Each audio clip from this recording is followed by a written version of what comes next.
Nilikuwa nauliza eti ni kweli kwamba mtu akijiua haswaliwi?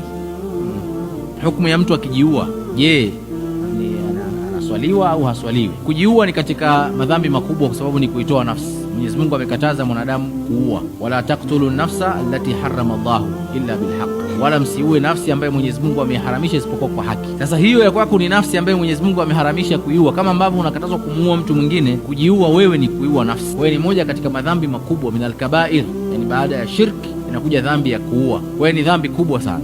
Lakini mtu anayejiua anaswaliwa, tumeelewana anaswaliwa.